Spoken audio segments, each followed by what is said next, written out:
Good day, ma'am. I am Angelica Nardo from BEd 1C. Ako po ay magre-report at ang aking napiling report ay patungkol sa Filipino values. Values are universal, shared by all people. What we call Filipino values are those given emphasis in the culture and tradition of the Filipinos. Ito ay halaga at pagkalahatan na ibinabahagi ng lahat ng tao. Ang tinatawag nating Filipino values ay ang mga binibigay diin sa kultura at tradisyon ng mga Pilipino. The study of culture values belong also of the ethics. Ang pag-aaral ng mga pagpapahalaga ng kultura ay nabibilang din sa etika. Ang ugaling Pilipino, ito ay karaniwan at hanggang ngayon ay ating isinasabuhay pa. Filipino cultural values. Values do not belong exclusively to Filipinos, but certain universal values find different meaning and application within the experiential and historical circumstances of the Filipino. Ang ilang mga pangkalahatang pagpapahalaga ay nakakahanap ng iba't ibang kahulugan at aplikasyon sa loob ng karanasan at historical na mga pangyayari ng mga Pilipino. Filipino values are those we derive from our culture or way of life, from our distinctive way of becoming human in this particular place and time. Ang mga pagpapahalagang Pilipino ay yaong hinango natin sa ating kultura o paraan ng pamumuhay mula sa ating natatanging paraan ng pagiging tao sa partikular na lugar at panahon na ito. Spring from their peculiar way of viewing life, its origin, its meaning, and its purpose. Values of the Filipino. May mga halimbawa ang values of the Filipino. Tulad na lang po ng pananalig sa may kapal come from the belief that God is the supreme creator. Ito po ay ating pinaniniwalaan at nagiging sandigan natin sa lahat ng ating problema. Na tatawagan natin si Lord, magdadasal tayo para humingi ng gabay at tulong sa Kanya para maging sandigan natin siya sa ating mga problema na magkaroon ng mabilis na solusyon. Ang pangalawa po ang pag-ibig. Pag-ibig natin sa ating pamilya, sa kapwa-tao, kahit sa hayop, may pag-ibig po tayo. Ang pangatlo, pakikipagkapwa. Pakikipagkapwa na dapat tayo, mga tao, ay marunong rumispeto. Ang pang-apat, pagpapahalaga sa pamilya. Katulad na lang ng pangalawang halimbawa, kailangan natin nagkaroon ng pag-ibig para meron tayong pagpapahalaga sa pamilya natin. Hiya, matuto tayong mahiya sa ating mga pag-uugali kung hindi ito nararapat. Ang pinakahuli sa lahat ng halimbawa ng values of the Filipino ay ang utang na loob. Utang na loob na ating kinasanayan at ang halimbawa dito ay yung may tumulong sa atin ng walang kapalit at tayo ay nagkaroon ng utang na loob. Filipino moral ideal. Success is measured in terms of moral respectability na di baling mahirap basta may dangal. Ito ang sinasabi na di bali nang mahirap tayo basta hindi tayo gumawa ng masama at labag sa ating kalooban. The ultimate expectation is somebody for everybody to act the way of rational being or to behave more fundamental than magpakalaki o magpakababae is the conceptual expectations of magpakatao. Such unfortunate individual is ostracized or dismissed as hayop or walang hiya, implying that only a brute can act. Objective and subjective values. Both values are both subjective and objective. Objective in the sense that they are things that are valuable and desirable. Subjective in the sense that they propose a subject that is a person who is valuing or experiencing such value. Values are either positive or negative. Positive when they contribute to the development of proper attitude and behavior. Negative when they do not lead to the development of proper behavior but instead lead to the corruption of behavior. While values are objectively good, their use or application by the subject that is subjectively may be an occasions for them to be twisted by misplaced motivates. Signal give us an example of the ambivalence of our pakikisama value system. Another means of achieving SIR is pakikisama or smooth interpersonal relations. Pakikisama, ito ay hango sa salitang sama, which means accompany or go along with, na ang ibig sabihin ay makisama ka sa taong kahit hindi mo sila lubos na kilala, ay may bigay respeto ka kasi gusto ka nilang makilala. Means giving in or yielded to the will of the leader on the majority so that the decision of the group becomes anonymous. Double standard mentality. The Filipino moral behavior is characterized as ambivalent, meaning that the people is comfortable with a double standard mental. Father Gorospe wonders whether this double standard is not in fact the result of our society value system which intrudes on the value system of the individual. Social expectation or pressure from family and community simplify makes it's defined about for the individual Filipino to act in accordance with his personal conviction. Erroneous norms of morality.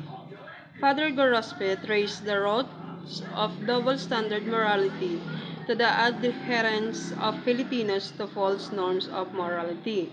Accordingly, Filipinos judge what is right and wrong on the basis of number 1, group-centeredness or group thinking.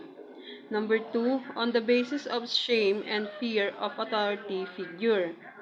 Group thinking is the mentality of the herd where the lead carabao goes. There the rest of the carabaos go. What is right or wrong depends on what is favored by the group as a group instead of listening to his conscience coming from within his being. The other norm of morality which Filipinos are inclined to follow is based on fear or shame of the authority figure. This is the don't be caught attitude. According to this norm, it is alright to do wrong provided one is not caught doing it. Reorientation of attitude. The solution of the moral ambiguity of the Filipinos depends largely on the attitude toward the problem itself. Three difficulties must be overcome. Ignorance Filipinos must be made aware of problem. One who is not aware of an illness does not go to the doctor. Similarly, a Filipino unaware of the inconsistency in his moral outlook will not attempt to correct himself. Number 2, complacency is the feeling of being comfortable with the present state of affair. It leads one to be indifferent to existing problems. One who is complacent is afraid to make any alteration of his behavior. Number 3, rationalization is the mental turning away from the real issue. It is an attitude intended for escape responsibility. It is a ready excuse for doing what is wrong. Ako'y tao lamang, ganyan lang ang buhay. Uso yan is the rationalization. Core value of new Filipinos. Moral maturity is a process of conversion. It means shedding of the old self and putting on the new self. For the conversion to be total, it must work from within the person. The human person has value not because of what he was in terms of material position, but for what he is creative gifted by God with intellect and will. Father Gorospe explored the potential of values which is considered pure central to the education and eventual transformation of the Filipino. Moral commitment. Values are not acquired genetically. They are personally cultivated and lived. They involve a commitment where one submits himself to the rational demand on his intellect for truth and the moral demands of the will to abide by what is good. Characteristic of a responsible person. Father Gorospe speaks of moral commitment as a responsible to the Christian ideals. The characteristic he described, however, apply to man as a man insofar as man must be committed to the good of his nature. A responsible has the following qualities. A responsible person has the ability to differentiate between what is essential and accidental. Insofar as a commitment to moral values is also a religious response, Father Gorospe writes, an individual is a religious mature if she can differentiate between a functional and an experiential or life type of religion. Number 2, a responsible person has the ability to internalize his value for a responsible person. Life is not an external following of required action. Instead, life is the expression of love coming from his heart and mind, motivating all his action and desire. Truth, love, faith. This is need for intellect conversion. One should ready to deny what is false and to accept what is true. It involves genuine concern for study and research, denying guesswork as reliable source of information. According to Father Gorospe, developing creative and critical thinking in order to transform our environment and develop a culture expression of the ideas and aspiration of the Filipino people and build structure for a just and humanist society. Love for the good should be basis of decision and choices. One should be ready to choose not on the basis of what is pleasant or unpleasant, but solely on the basis of what is objectively good under the circumstances. Religion faith is needed to reason and good intention are not enough. Integrity stands for wholesomeness or completeness. It cannot perfection of the whole form perfection of its part. Integrity means honesty. It means the repudiation of lying, dissent, cheating, stealing, toward hypocrisy and dishonesty in all its form. Integrity is the essence of self-respect. One should love himself and keep his dignity. Hard work. We the Filipino are hardworking. Many Filipinos have left their families and home for work abroad of work, and yet then is a need to develop a proper attitude towards work. But the inordinate desire to get rich quickly and too much is a entrapment if the soul, when the materialistic goals become the primary and sole reason for working, work becomes an excuse for greed and contention. Social justice requires that we share our talents and material possessions with those who are unfortunate and poor.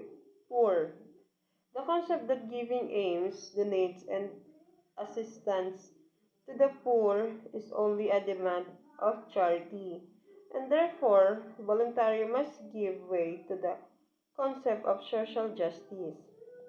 Social justice is founded on the principle that earthly good belongs to all men, for them to share equally, not in the mathematical senses of equality, but in a prudential senses that is that all have the right to a decent life.